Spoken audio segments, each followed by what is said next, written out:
Talha from the UK. Assalamu alaikum, Sheikh. Alhamdulillah. Sheikh, as I've mentioned to you on the phone, and this is in relation to earning income, having listened to you, especially when it comes to upholding ties of kinship and learning about the names and attributes of Allah and using some of those names in dua, in supplicating, I have been able to earn more money recently than I had in the last 6-7 years in the last 2 months. Now, this question is basically in relation to that. I just want to say thank you massively for all the help you've done, mate. Allah reward you. What it is, when I've been working now, I've been getting a lot more shifts, working at my workplace, more income.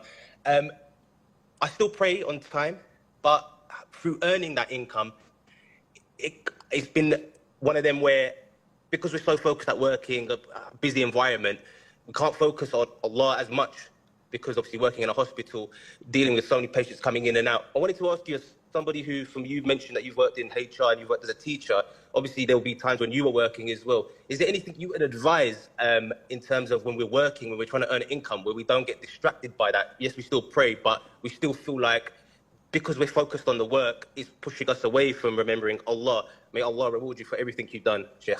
Ameen. Brother Talha, this requires a lecture.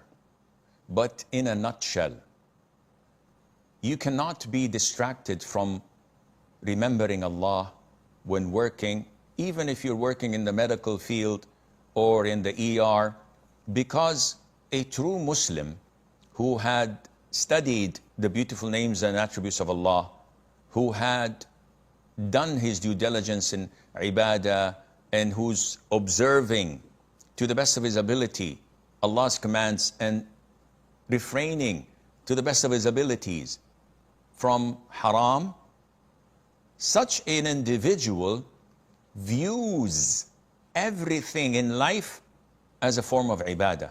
So even if I'm attending patients in the ER or doing my rotations at hospitals or prescribing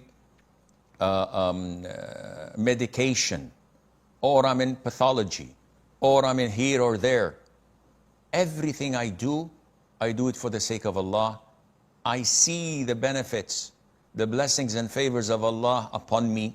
When I see patients who are suffering and struggling, I say the dua, Alhamdulillah alladhi afani mimma ibtalakum bihi wa faddalani ala kathirin mimman khalaqa tafdila. And I appreciate the state I'm in, that Allah favored me over so many of those. When I see people in calamities, I appreciate Allah's grace and favor, and I'm always thankful and expressing my gratitude. When I see an opportunity to give da'wah, or to begin my practice by saying Bismillah, and people relate to this as part of my religion, Akhi, you can never be distracted from remembering Allah in everything you do. And as I said, this requires a full-fledged lecture.